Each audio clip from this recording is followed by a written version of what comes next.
Antoinette sedang mencoba gaun pengantin, mengagumi dirinya yang cantik di cermin. Antoinette tersenyum bahagia. Karyawan mengatakan akan lebih baik jika suaminya ada di sini. Antoinette tidak marah mendengarnya. Sebaliknya, dia menjelaskan tentang suaminya, tetapi yang tidak dia ketahui adalah suaminya sedang tidur nyenyak dengan kekasihnya, Lily, di hotel. Lily melihat ponsel suaminya, foto selfie Antoinette. Kemudian Lily mengambil foto suaminya dengan noda lipstik di wajahnya dan dia sedang tidur nyenyak, segera mengirimkannya ke Antoinette. Juga mengirim pesan lokasi. Antoinette dengan marah berlari ke hotel, melihat pakaian berserakan di lantai, dan mengulurkan tangan untuk memukul Lily. Jordan melihat ini dan membela Lily. Kemudian Antoinette dengan marah menampar wajah Jordan. Lily kembali berpura-pura menyedihkan. Jordan semakin sakit hati. Menyalahkan Antoinette sebagai tikus mondok. Antoinette sangat marah.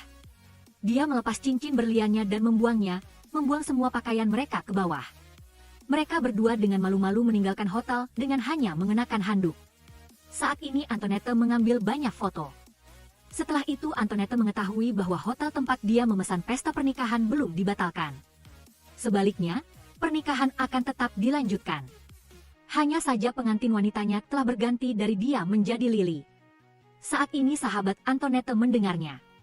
Dia ingin membalas dendam pada bajingan ini bersama Antoinette. Pada hari pernikahan, Lily dengan penuh kemenangan muncul di posisi pengantin wanita. Ibu Jordan juga cukup puas dengan Lily. Dia pikir Lily lebih baik daripada Antoinette. Hari ini paman Jordan dari keluarga Qin, Qin Qi, kepala keluarga Qin, juga akan menghadiri pernikahan. Ibu Jordan berharap Jordan bisa tampil baik, mendapatkan persetujuan pamannya. Pernikahan dimulai. Ayah Lily memegang tangannya, langkah demi langkah menuju Jordan. Jordan menatap Lily dengan senyum di wajahnya, menunggu pengantinnya. Saat ini Antoinette juga mengenakan gaun pengantin putih. Antoinette hadir di pernikahan, Ibu Jordan melihat Antoinette, dengan sengit mencoba mengusirnya. Antoinette melemparkan foto Jordan dan Lily di hotel. Berserakan di tempat kejadian, Antoinette langsung menyatakan bahwa dia tidak sudi lagi dengan bajingan ini. Dia telah menemukan suami yang lebih baik untuk dinikahi. Begitu kata-kata itu keluar, Daniel masuk dari luar. Antoinette menarik Daniel dan berbisik untuk bekerja sama dengannya, tetapi tiba-tiba Daniel benar-benar bekerja sama. Ini membuat Jordan pusing di atas panggung dan membuat semua orang heboh. Faktanya, sebelum Antoinette memasuki lokasi, dia telah menerima telepon dari sahabatnya. Dia secara khusus menemukan seseorang untuk berpura-pura menjadi suami Antoinette. Begitu Daniel muncul di depannya, Antoinette salah mengira bahwa dia adalah orang yang disewa oleh sahabatnya. Kemudian Antoinette secara khusus memberi Daniel banyak uang, dan memberitahunya untuk berakting dengan sangat baik. Meskipun Daniel tahu bahwa Antoinette salah orang, dia bersedia menerima pengaturan dan berakting. Di pesta pernikahan, Daniel juga dengan lantang menyatakan bahwa dia adalah suami Antoinette. Antoinette menyarankan jika ingin menikah, sebaiknya menikah bersama, toh tidak ada yang peduli. Tak disangka, Daniel mengungkapkan perasaannya, dia bahkan secara terbuka menyarankan untuk mengundang Jordan untuk tidak ikut campur. Dia ingin menikahi Antoinette sendirian, karena cincin itu tidak disiapkan sebelumnya. Daniel melihat, Jordan dengan patuh memberikan Daniel cincin yang akan digunakan untuk pernikahan. Saat ini Antoinette dengan bangga memberikan senyum menghina kepada Lily, melihat tepuk tangan. Selamat kepada Daniel dan Antoinette yang telah menikah. Antoinette juga menyadari ada yang tidak beres, bertanya siapa Daniel. Daniel berbisik mengingatkan Antoinette untuk menyelesaikan sandiwara ini. Imam meminta mereka berdua berciuman, Antoinette dengan cemas memejamkan mata, Daniel melihatnya tegang, lalu mencium dahinya. Setelah Daniel dan Antoinette menikah, hanya Jordan yang berani menikahi Lily, karena tidak ada cincin, hanya bisa diganti dengan cincin kaleng. Lily marah, para tamu satu persatu mengucapkan selamat kepada Daniel, Tuan Qin berteriak satu persatu, barulah Antoinette menyadari bahwa dia telah salah orang. Dengan aktif meminta maaf kepada Daniel, tetapi Daniel tidak peduli. Jordan mengucapkan selamat kepada Antoinette atas pernikahannya. Dia baru saja memanggil nama Antoinette. Setelah itu, di mata Daniel muncul niat membunuh. Jordan sangat ketakutan sehingga dia buru-buru mengubah namanya menjadi apapun yang kecil, dan cincin itu tentu saja dia tidak berani mengambilnya kembali. Antoinette meninggalkan ruang perjamuan melarikan diri dalam ketakutan. Daniel juga tidak peduli. Sebaliknya dia terlihat sangat percaya diri, melihat tato bulan sabit di tangannya. Dia tersenyum, sangat senang bertemu lagi setelah bertahun-tahun. Saat ini pria yang disewa oleh sahabat Antoinette telah menunggu terlalu lama, datang bertanya kepada Daniel di mana pernikahan Antoinette. Daniel langsung mengusirnya. Ibu Jordan merasa aneh dan terus-menerus mengirim orang untuk mengikutinya, dan menemukan bahwa Daniel tidak pulang bersama Antoinette. Antoinette masih pergi ke rumah sewaan, dan langsung menyadari bahwa mereka berdua adalah pernikahan palsu. Di tempat kerja keesokan harinya, Antoinette melihat karyanya yang telah menjadi nama Lily. Antoinette berlari mencari Lily untuk meminta penjelasan. Lily mengira Antoinette sekarang adalah asistennya. Lily juga memberitahu Antoinette bahwa semuanya sekarang miliknya. Antoinette sepenuhnya menyindir Lily. Saat ini Lily sengaja menjatuhkan pena. Dia ingin Antoinette mengambilnya. Antoinette sangat marah, membuang kertas-kertas di meja. Lily mengejek bahwa Antoinette dan Daniel adalah pernikahan palsu. Antoinette tidak berdaya. Saat ini, Jordan datang mencari Lily. Lily sengaja menciptakan situasi dan mengatakan Antoinette memukulnya. Jordan meminta Antoinette untuk meminta maaf kepada Lily. Antoinette menyalahkan Jordan yang telah mengenalnya selama 7 tahun tetapi tidak mengenalnya dengan baik. Jordan merasa bahwa kelebihan Antoinette di masa lalu sekarang menjadi kekurangan. Antoinette tidak menjelaskan. Kemudian memutar rekaman. Barusan adalah rekaman ejekan Lily padanya, tetapi Jordan masih tidak percaya. Lily menuduh Antoinette sengaja melakukannya. Jordan mempercayainya. Antoinette benar-benar tidak bisa berkata-kata. Mereka berdua benar-benar pasangan yang menjijikan. Antoinette memberitahu sahabatnya tentang hal itu. Sahabatnya menyarankan dia untuk menemui Daniel untuk meminta bantuan. Tetapi Antoinette merasa bahwa dia dan Daniel baru saja bertemu. Bagaimana bisa? Dia akan menyelesaikan masalah ini dengan caranya sendiri. Dia menulis surat keluhan, menuduh Lily menjiplak karyanya. Antoinette akan meninggalkan perusahaan. Dia dihentikan oleh Ibu Jordan dan Lily. Surat keluhan juga sampai ke tangan Ibu Jordan, memperingatkan Antoinette untuk tidak mengganggu Jordan dan memberinya sejumlah uang. Dia memberi Antoinette 2 juta yuan, meminta Antoinette menjauhi Jordan. Antoinette mengambil kartu itu tetapi mengatakan bahwa jumlah uang itu terlalu sedikit. Dia memiliki banyak foto Jordan dan Lily hari itu, mempertimbangkan untuk mengunggahnya secara online ketika dia sedih. Ibu Jordan sangat marah dan siap untuk membalas. Tak disangka Antoinette menekan tangan Ibu Jordan. Segelas air terciprat ke wajah Ibu Jordan, memperingatkan dia kecuali Lily secara terbuka meminta maaf karena mencuri draft desain. Jika tidak, jangan berpikir untuk mengakhiri masalah ini dengan mudah. Saat ini Daniel mendengar dari sekretaris Shang Bao bahwa istrinya ditangkap. Dia buru-buru datang ke sini, meskipun yang dia lihat adalah wajah Ibu Jordan yang penuh daun teh, tetapi masih meminta Ibu Jordan dan Lily untuk meminta maaf kepada Antoinette. Jika tidak, akan diusir dari keluarga Qin. Lily tidak punya pilihan selain membawa segelas air, menuangkannya ke kepalanya sendiri. Setelah itu Daniel memperingatkan mereka untuk tidak lagi menindas Antoinette. Dan dia juga secara khusus memberikan kartu namanya kepada Antoinette, agar dia menghubunginya nanti. Dia juga berjanji bahwa selama Antoinette bersamanya, dia bisa mendapatkan banyak manfaat. Setelah itu Daniel perlahan mendekatinya. Saat ini Antoinette tiba-tiba ketakutan dan melarikan diri. Pemilik kontrakan Ando Dodo, keesokan harinya, tiba-tiba memintanya untuk segera pindah, dan Ando Dodo sangat bingung. Setelah bertanya, dia mengetahui bahwa Li Vivi telah membelinya. Saat itu, Ando Dodo menelepon Qin Lang untuk memarahinya karena tidak tahu berterima kasih. Qin Lang telah mendengar versi lain dari Li Vivi, bahwa dia telah diganggu, dan Qin Lang salah paham bahwa Ando Dodo masih memiliki perasaan padanya. Dengan sengaja mencari masalah untuk Li Vivi, Ando Dodo menyesuaikan suasana hatinya, menarik napas dalam-dalam. Dia bisa melihat bahwa Li Vivi bersikeras menyulitkan hidupnya, dan dia kemudian juga akan menyerang balik Li Vivi. Keesokan harinya, Qin Lang mengantar Li Weiwei ke kantor. Li Weiwei bertingkah seperti anak kecil dan berpura-pura lemah. Qin Lang bahkan membela Li Weiwei. Dia baru saja sampai di kantor, dia melihat bahwa Ando Duo telah membersihkan kantor Li Weiwei dengan bersih, masih banyak dokumen di meja kerja. Qin Lang sangat puas. Dia juga berpikir bahwa Ando Duo telah berinisiatif untuk menunjukkan permintaan maaf, menggenggam tangan kedua orang itu untuk berdamai. Qin Lang baru saja pergi. Ando Duo tiba-tiba memukul Li Weiwei. Setelah itu Li Weiwei berlari sambil menangis, tetapi kali ini Ando Duo tidak sebodoh itu. Dia bekerja sama berakting dengan Li Weiwei, juga menuduh Li Weiwei memukulnya dan mengoleskan lipstik ke wajahnya untuk berpura-pura terluka. Qin Lang juga merasa Li Fifi terlalu agresif. Saat itu Qin Qi mendengar bahwa An Duo telah dipukul, berteriak dan menyerbu, melindungi An Duo dan pergi. Setelah itu An Duo menghapus noda lipstik di kantor Qin Qi, sekaligus berharap Qin Qi tidak ikut campur urusannya, dia bisa menanganinya. Qin Qi mengingatkan An Duo bahwa tuduhannya terhadap Li Fifi atas plagiarisme tidak dapat dicapai. Saat itu kedua orang itu telah membuat kesepakatan. Qin Qi berjanji akan membantunya menyelesaikan masalah desain dan An Duo juga ingin menjadi istrinya secara nominal. Di ruang rapat, An Duo mengandalkan pemahamannya tentang draft desain, membongkar kebohongan Li Weiwei di depan umum. Qin Lang tidak berani membela Li Weiwei. An Duo berhasil kembali. Qin Qi membawa An Duo menemui ibunya. Kebetulan Li Weiwei dan Qin Lang juga ada di sana. Saat Qin Lang dan Qin Qi berbincang, Li Weiwei kembali ingin mendorong An Duo ke air, tetapi An Duo berhasil menghindar. Sebaliknya hadiah di tangan Li Weiwei jatuh ke air. An Duo menangkapnya lagi. Saat Li Weiwei hampir jatuh, Li Weiwei memberitahu An Duo bahwa hadiah itu untuk diberikan kepada Nyonya Qin. Wanita tua itu juga merupakan pemilik asli keluarga Qin.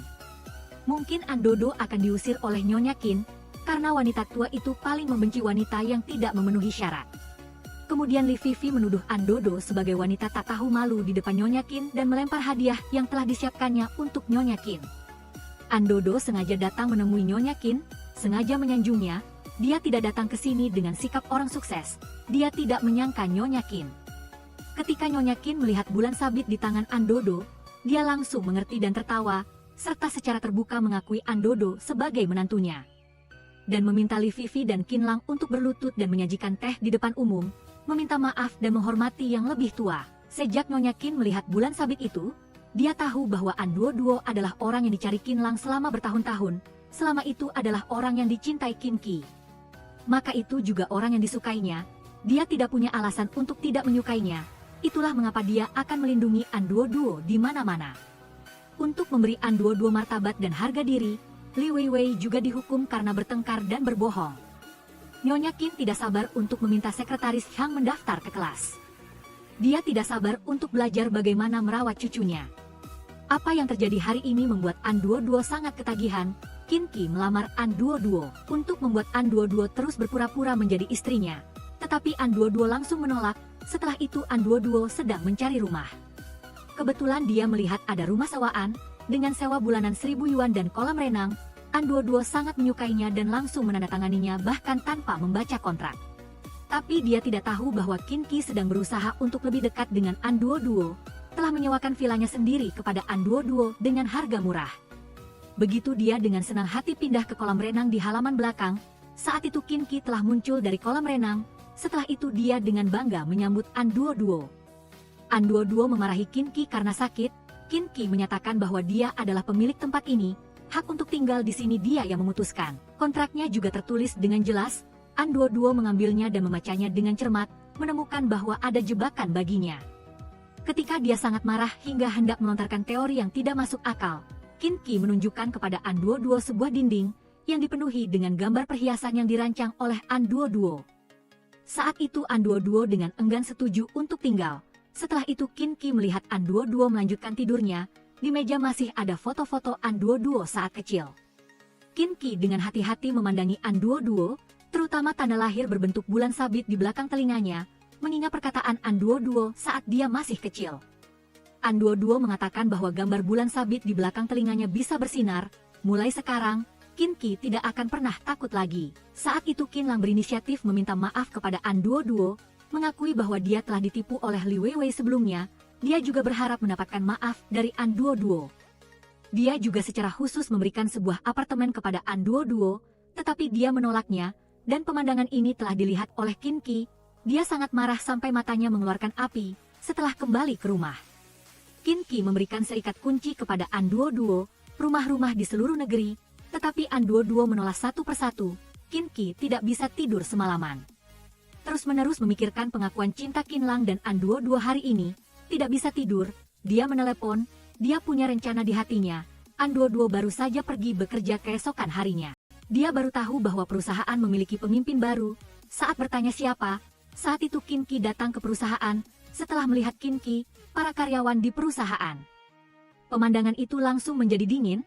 Setelah itu Qin Qi mempromosikan An Duo sebagai desainer saat dia baru tiba.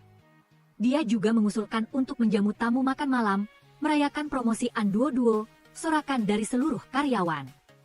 Pada malam hari, Departemen Desain mengadakan perayaan untuk An Duo. An Duo dengan pelan mengingatkan Qin Qi, jangan mengungkapkan hubungan pribadi di antara mereka berdua. Setelah itu Qin Qi dengan sengaja berdiri di depan semua orang, dengan sengaja menyatakan, hubungan mereka tidak normal. An Duo agar tidak membuat orang curiga, memasukkan daging panggang ke mulut Qin Qi untuk menghidupkan suasana. Manajer Wang harus meniru orang lain dan menunjukkan keahlian minumnya, tetapi tidak sengaja menyemburkannya. Pemandangan itu agak memalukan di pesta barbeque. An Duo mendengar rekan-rekannya berdiskusi, mengatakan bahwa dia sedang menggoda Qin Lang. Sekarang melihat Qin Qi yang kaya datang untuk merayu, An Duo dengan marah berdiri untuk berbicara. Kebetulan Qin Qi mendengarnya. Dia berinisiatif memeluk An Duo, menyatakan akan mengejar An Duo, tetapi An Duo sama sekali tidak memberinya kesempatan. Dia terlalu malas untuk berbicara, jadi dia pergi. Kedua karyawan wanita itu tahu mereka telah bersalah pada An Duo dan segera meminta maaf. Qin Qi meminta keduanya untuk mengundurkan diri secara otomatis. Setelah itu Qin Qi meminta Li Weiwei untuk pindah ke cabang pinggiran kota. Li Weiwei memohon pada Qin Lang, jangan biarkan dia pergi. Qin Lang menyalahkan Li Weiwei karena selalu melakukan hal-hal yang merusak An Duo. Dia menyesal bahwa dia seharusnya tidak menikah dengan Li Weiwei. Saat itu Li Weiwei melampiaskan semua kekesalannya pada An Duo, diam-diam pergi ke kantor untuk mencuri draft desain An Duo. Keesokan harinya, ketika An Duo pergi bekerja, kalung yang dia rancang sudah dijual. Qin Qi memberikan kalung pertama kepada An Duo dan memakaikannya padanya. An Duo senang, tetapi berpikir itu bertentangan dengan aturan. Qin Qi dengan dominan mengatakan bahwa dia adalah aturannya, tetapi pada saat ini, manajer Wang datang melaporkan, perusahaan saingnya meluncurkan kalung baru hari ini, itu persis sama dengan yang dirancang An Duo. Sekarang internet menilai An Duo sangat buruk. Qin Qi meminta untuk menghapus semua komentar negatif, tetapi dihentikan oleh An Duo. Dia percaya bahwa, ini dia rancang sendiri, yang asli tidak bisa dipalsukan. Dia ingin mencari bukti. Qin Qi memutuskan untuk pergi bersama An Duo. Dia membawa Qin Qi kembali ke kampung halamannya. Dia telah menggambar sebuah sketsa 10 tahun yang lalu. Saat itu, dia juga memenangkan posisi pertama dalam lukisan bunga kecil berwarna merah yang diterbitkan di koran lokal. Informasi tersebut juga dapat ditemukan di internet. Dia percaya bahwa menemukan sketsa tersebut akan membuktikan dirinya tidak bersalah. Dia terinspirasi oleh sebuah pohon di pedesaan. Setelah orang tuanya pergi, dia dibesarkan oleh neneknya. Ketika neneknya meninggal, pohon itu selalu bersamanya, tetapi dia tidak menemukan An Bum di kamar. An Duo teringat sahabat baiknya. Dia mengajak Qin Qi untuk mencari. Sahabat baik An Duo sangat senang melihatnya. Dia merangkul bahunya dan memintanya menjadi pacarnya. Sejujurnya, dia menyukai An Duo sejak dia di sekolah dasar. Kecuali An Duo setuju, kalau tidak akan ada naskah yang diberikan. Qin Qi memandangnya, tidak membiarkan An Duo minum, mengambil langkah pertama dan mengambil anggur, meminum mangkuk demi mangkuk. Dia juga mengumumkan bahwa An Duo adalah istrinya. Yang tidak dia duga adalah, sahabat baik An Duo sebenarnya bercanda dengannya, dia sudah punya anak. Nyonya tua tidak bisa tidak memuji, suami An Duo adalah orang yang sangat baik. An Duo saat kecil telah membawa Qin Qi ke bawah pohon. Berbicara tentang kreasinya sendiri, dibandingkan dengan naskahnya sama persis, dia dulu suka datang ke sini untuk bermain, menggambar pohon ini setiap hari. Daripada, masih ada pohon untuk membuktikan, Qin Qi tiba-tiba memeluk An Duo, dia berharap bisa merawat An Duo daripada pohon ini. An Duo hendak menolak, tetapi tiba-tiba dicium oleh Qin Qi. An Duo tidak tega mendorong Qin Qi pergi. An Duo membawa Qin Qi kembali ke rumahnya. Dia meletakkannya di tempat tidur, tidak bisa menahan diri untuk menyentuh bibir Qin Qi. Mungkin tiba-tiba terbangun, berulang kali membenarkan dirinya mabuk. Qin Qi diam-diam melirik penampilan imut An Duo, tidak bisa menahan diri untuk tidak menyeringai.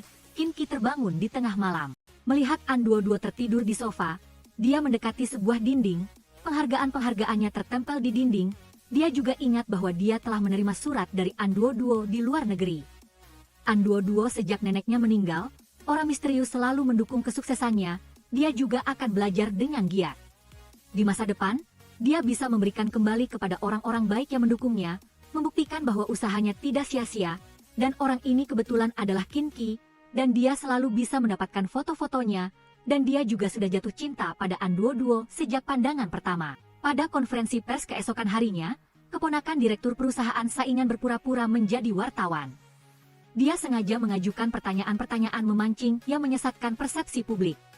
Dia harus menuduh An Duoduo melakukan plagiarisme, termasuk tautan penerimaan hadiah darinya yang tidak bisa dibuka, membuat semua orang semakin meragukan An Duoduo. Semuanya membuktikan bahwa dia salah. Qin Qi berdiri membela An Duoduo, tetapi wartawan menuduh keduanya memiliki hubungan gelap, bahwa An Duoduo mengandalkan Qin Qi untuk naik ke posisi desainer. Qin Qi sudah siap memberitahu wartawan bahwa An Duoduo adalah istrinya. Mereka berdua sudah menikah dan mengeluarkan koran 10 tahun yang lalu. Meskipun seseorang telah meretas situs web, dia tidak membeli semua koran. Pada saat yang sama, Qin Qi juga mengungkap wajah asli wartawan yang kemudian meninggalkan lokasi dengan malu. Jadi, An Duoduo telah dibersihkan namanya, dia pergi tergesa-gesa. Tak lama kemudian ada berita, saat ini sahabat baik An Duoduo telah melihat berita, menyalahkan An Duoduo karena merahasiakan bahwa dia dan Qin Qi bersama.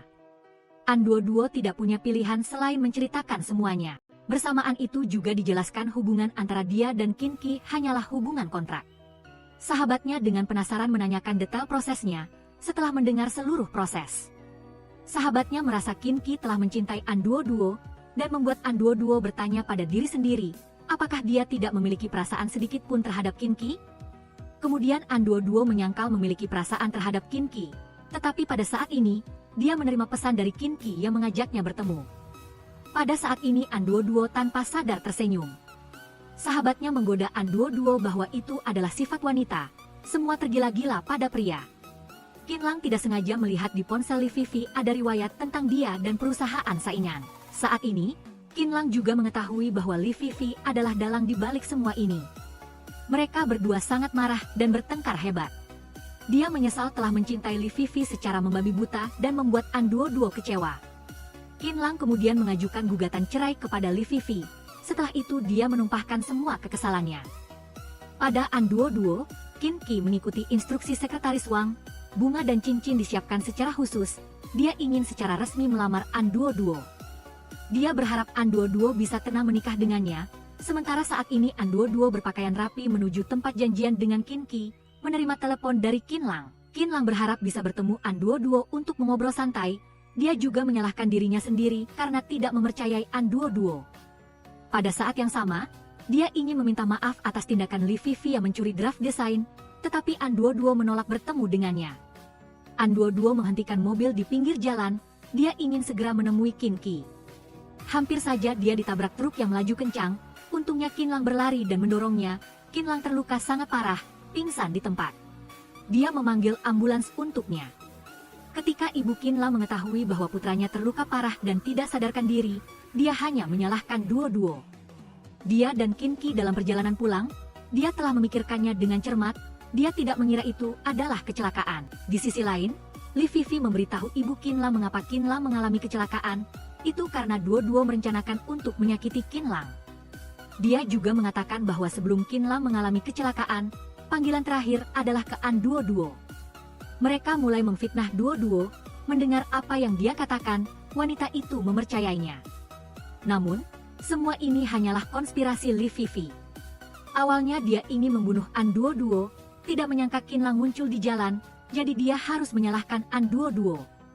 Qin Qi untuk melindungi An Duoduo, secara khusus memanggil 4 pengawal, karena kemarin ketika dia di luar hampir ditabrak mobil, untungnya Qin Lang mendorongnya. Tindakan ini menyelamatkan hidupnya.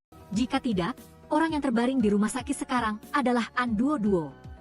Setelah dia menyuruh asisten untuk menyelidiki, mereka menemukan bahwa di tempat kejadian kecelakaan tidak hanya sistem pengawasan yang rusak, tetapi juga mobil yang terlibat dalam kecelakaan itu telah diparkir di posisi tetap, tidak ada bukti yang dapat ditemukan sama sekali. Hal ini membuat Qin Qi semakin yakin, pasti ada dalang di balik semua ini yang ingin menyakiti istrinya. Kemudian, An Duoduo menerima telepon dari ibu Qin Lang. Dia mengatakan Qin Lang sudah sadar. Ketika dia tiba di rumah sakit, dia menemukan bahwa Qin Lang sama sekali tidak sadar. Ibu Qin Lang terus memarahinya sebagai dalang. Saat itu, Dia merasa ada konspirasi dan mulai berjaga-jaga setiap saat. Tetapi tidak disangka, Ibu Qinlang tidak memiliki niat baik, ingin membunuh An Duoduo. Tepat pada saat itu, asisten masuk dan memberitahu Qin Qi bahwa pengemudi yang menabrak sudah ditangkap, tetapi pengemudi itu mengaku bahwa gadis yang menyewanya adalah An Duoduo. Ibu Qinlang mendengar itu, dia segera mengambil pisau buah di lantai dan menikamnya. Setelah Qin Qi melihat itu, dia dengan cepat melindungi An Duoduo. Qin Qi terluka. Pada saat ini, Qinlang yang terbaring di tempat tidur telah sadar. Terkait pengalaman An Duoduo yang dipermainkan orang lain, hasilnya dia dibawa ke kantor polisi. Pada saat yang sama Li Fifi bersembunyi di sudut. Setelah menyaksikan An Duoduo ditangkap dengan matanya sendiri, dia tidak bisa menahan kegembiraannya, hanya karena ilusi kecerdasan Li Fifi. Karena kemampuannya bercerita yang fasih, dan karena dia selalu mengatakan yang sebenarnya, kata-kata ini telah didengar oleh polisi, tidak perlu menyelidiki, tetapi bersiap untuk menangkapnya segera. Jadi ketika kebenaran terungkap dari mulut Li Fifi, Qinlang juga baru saja sadar, dia meraih tangannya, dan pada detik berikutnya, Qin Qi dan An Duoduo juga muncul, kemudian menyuruh orang menangkap Li Fifi. Di dunia ini, yang paling jahat tetaplah wanita bermulut manis yang licik, tetapi bagaimanapun juga kebenaran telah terungkap. Saat ini, Dora sedang membalut luka Qin Qi. Qin Qi berpikir bahwa ia telah melalui banyak hal bersamanya, jadi ia harus memperlakukannya dengan baik. Setelah itu, semua orang berpikir bahwa ia masuk perusahaan melalui jalur belakang. Detik berikutnya, mereka mengubah sikap di grup perusahaan, secara terbuka memuji Dora. Ia tidak hanya cantik, tetapi juga dikatakan memiliki hati yang baik, terutama kepala departemen SDM di perusahaan. Ia dijuluki harimau agresif di perusahaan, bahkan ia memijat tangan dan kaki Dora. Ia hampir seperti seorang putri di sini. Tentu saja hal yang paling mengejutkan adalah ia, dari seorang desainer biasa, dipromosikan langsung menjadi desainer top. Itu karena ia telah menjadi istri presdir, itulah sebabnya ia mendapatkan perlakuan istimewa seperti itu. Saat ini, Dora harus menerima Qin Qi. Ia melihat penolakan Dora, jadi ia memintanya untuk berkencan dengannya 3 kali.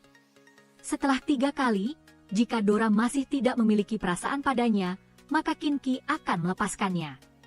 Dora merasa itu masuk akal setelah mendengarnya, jadi ia setuju. Qinlang juga akan menceraikannya, bahkan ibu mertuanya melihatnya, ia tidak bisa tidak menampar Li Fifi, tetapi tidak disangka Li Fifi tidak mau bercerai. Memberikan permintaan yang tidak bisa ditolak, menerima janji Dora, ia akan segera memiliki kencan pertamanya. Ia meminta sekretaris untuk memesan restoran Prancis dan menyiapkan kejutan untuknya.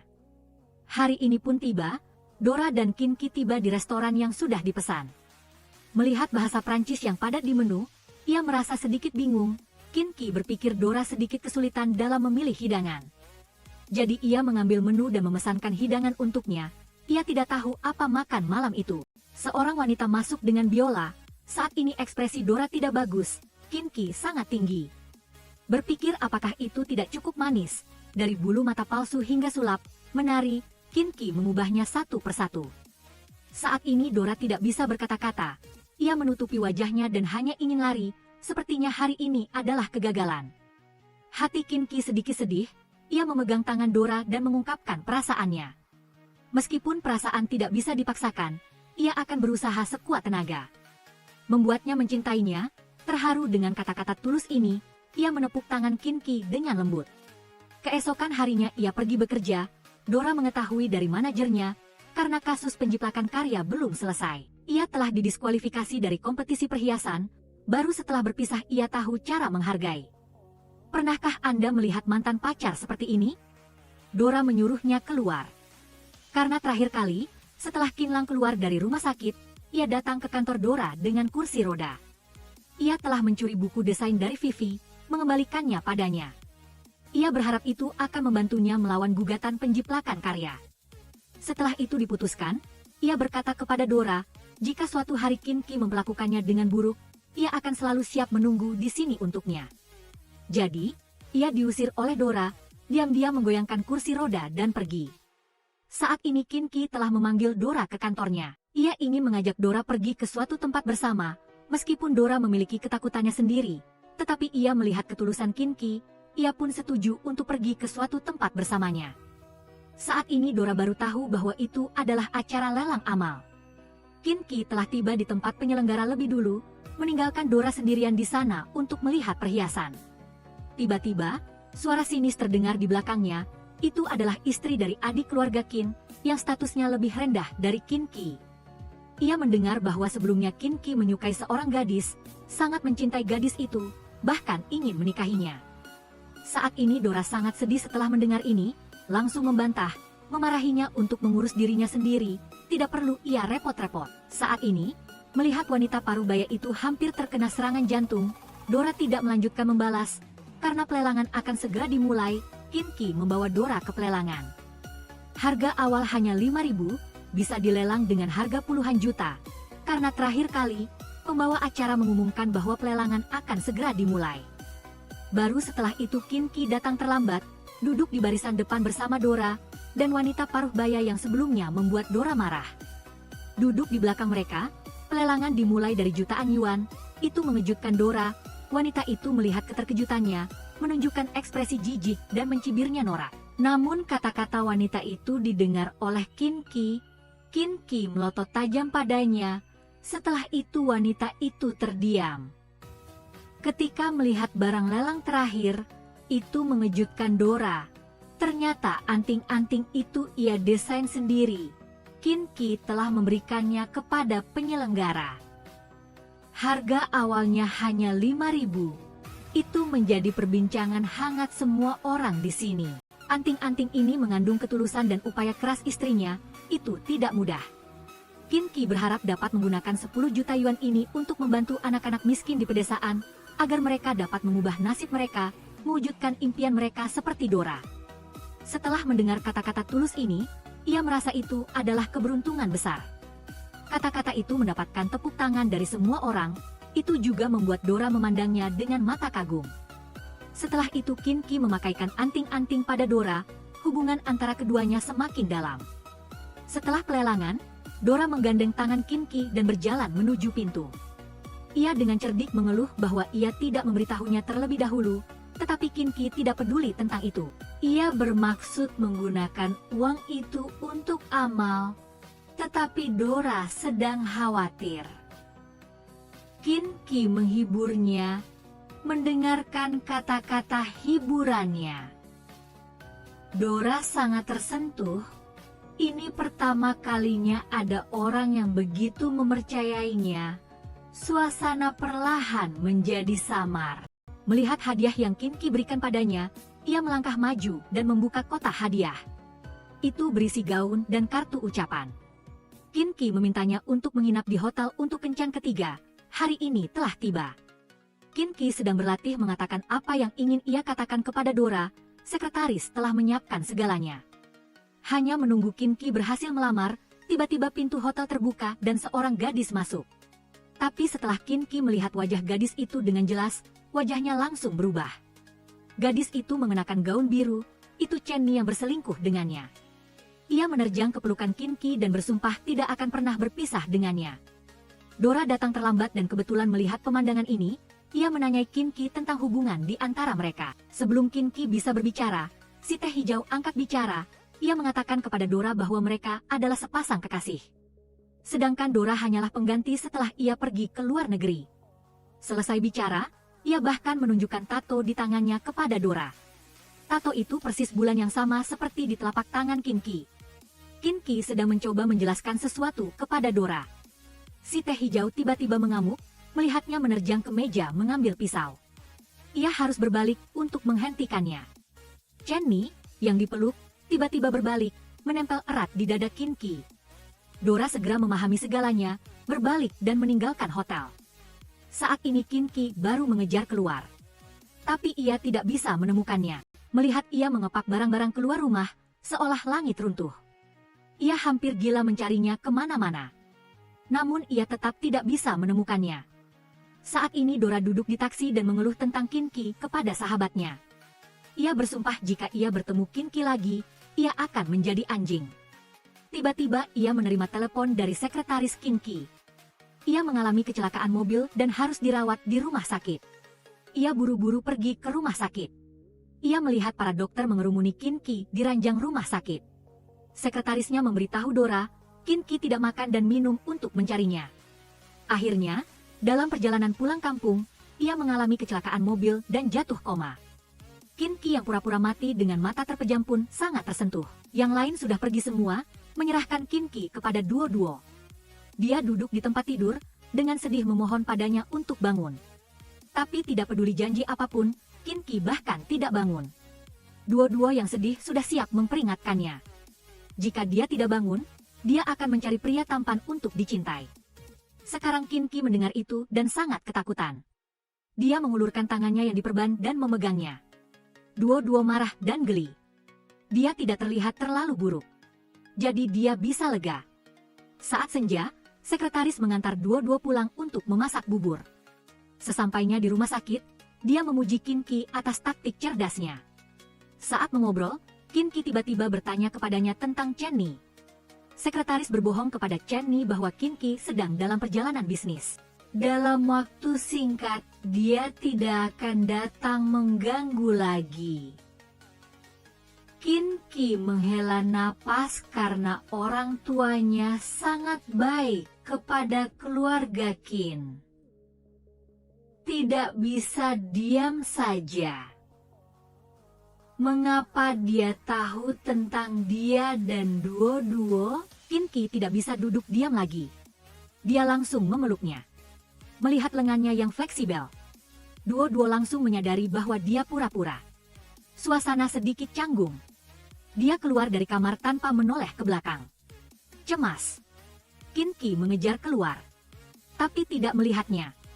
Tiba-tiba seluruh rumah sakit gelap gulita. Sepertinya mati lampu. Saat ini Kin Ki gemetar seluruh tubuhnya. Duduk di lantai gemetar ketakutan. Tidak ada yang bisa membayangkan.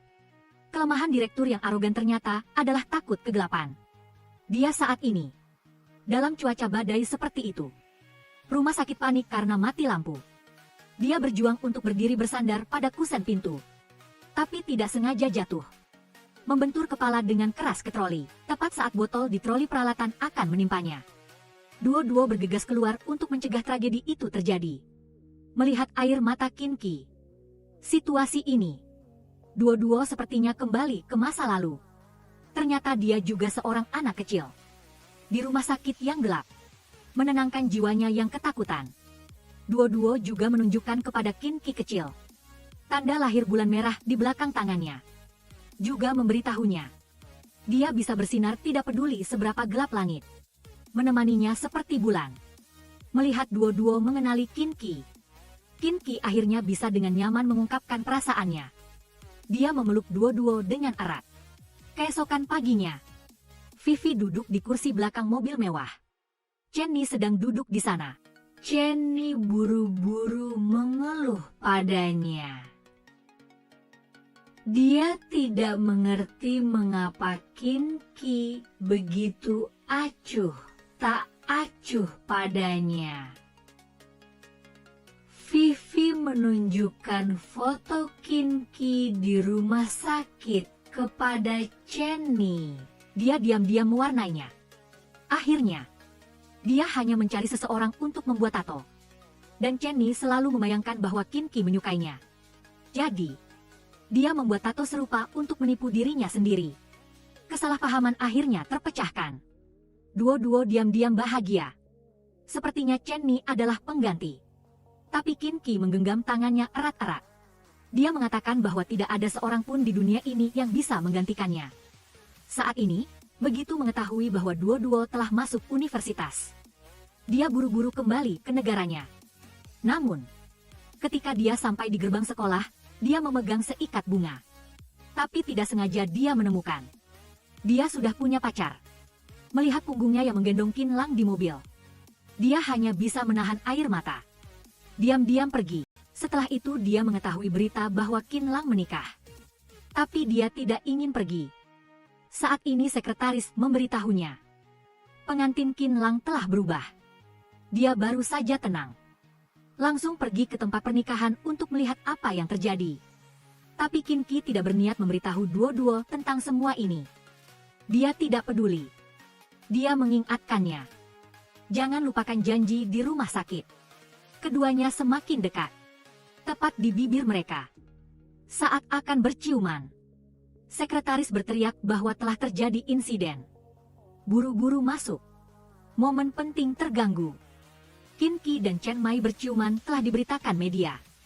Masalah ini telah memengaruhi grup Kin. Setelah itu, Kim Ki mengumumkan kepada semua orang. Dia benar-benar tidak menikah. Saat ini Nyonya Su masih terkejut. Jika masalah ini tidak dapat diselesaikan dalam 3 hari, posisi kepala keluarga akan segera berubah. Saat ini Duo sudah tiba di perusahaan. Sekelompok wartawan mengelilinginya. Kim Ki membantunya keluar. Dia mengumumkan kepada para wartawan. Dia telah membohongi semua orang. Dia telah memanfaatkan Duo. Dan mulai hari ini, mengundurkan diri dari jabatan presiden perusahaan. Setelah itu Kim Ki dan Duo meninggalkan perusahaan. Memulai hari baru bersama mereka. Tapi di sini semua orang menunjuk mereka. Untuk membuktikan Duo langsung mencium Kim Ki. Orang-orang di sekitar mengambil foto dengan kamera dan ponsel mereka. Mereka berdua pulang. Tiba-tiba, Chen Mai entah bagaimana menyelinap ke rumah Kim Ki. Menghadapi gangguannya, Kim Ki akhirnya membuat keputusan. Berbicara terus terang padanya. Dia menggenggam erat tangan Duo. Dia berkata kepada Chen Mai. Selama waktu ini dia telah banyak berpikir. Pernikahan seharusnya tidak menjadi permainan anak-anak. Itu tidak seharusnya menjadi transaksi. Dia hanya akan menikahi wanita yang dicintainya, yaitu An Duo. Bahkan jika dia kehilangan segalanya, dia juga harus teguh pada pilihannya. Saat ini Chen Mai juga berusaha mendapatkan tato bulan, membuktikan bahwa mereka berdua saling mencintai. Kali ini Kim Ki tidak akan lagi memanjakannya. Berharap dia tidak lagi menipu dirinya sendiri. Mendengar ini, Chen Mai akhirnya ambruk. Dia berteriak keras, meminta pengawal segera menghubungi Dr. Chen Mai, tapi Duo tidak mau. Dia maju dan memeluknya. Dengan sabar menjelaskan kepadanya. Menangis dan berteriak mencari Vivi. Keesokan harinya, Qin Lang dan ibunya tiba di aula besar keluarga Qin.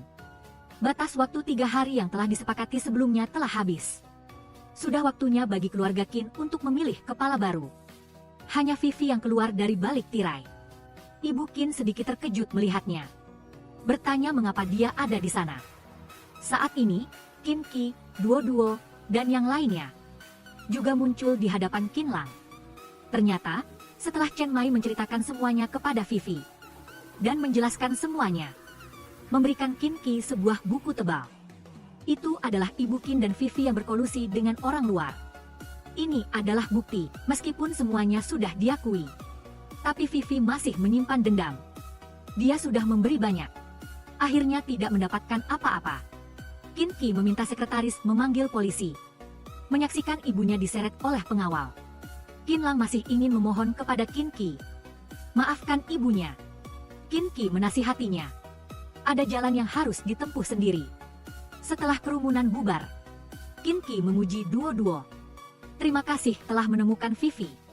Lalu memancing Ibu Qin untuk terpancing. Semuanya akan diselesaikan dengan lancar. Jadi hadiah apa yang harus diberikan padanya? Kim Ki juga merasa lucu. Kemudian keduanya berciuman dengan manis. Sudah waktunya untuk memberikan penghargaan kompetisi desain. Dia dan Kim Ki sangat menantikan penonton. Menunggu pembawa acara mengumumkan hasil kompetisi, ketika pembawa acara menyebutkan nama-nama pemenang dan nama karyanya. Tepuk tangan bergemuruh. Ternyata juara kompetisi ini adalah Duo. Melangkah ke podium kehormatan. Duo berbagi inspirasi kreatifnya dengan semua orang. Itu adalah ketakutan akan kegelapan. Anak laki-laki yang kesepian dan ketakutan. Kisah cinta dengan gadis bulan. Duo mengguncang kotak perhiasan di tangannya. Untuk membuat Kim Ki menepati janjinya. Di mata semua orang, Kim Ki melangkah ke podium. Keduanya saling memakaikan cincin. Berciuman penuh gairah di atas panggung. Film berakhir di sini. Terima kasih semua sudah menonton. Silakan komentar pemikiran Anda setelah menonton. Klik berlangganan saluran untuk menonton film yang lebih bagus lagi.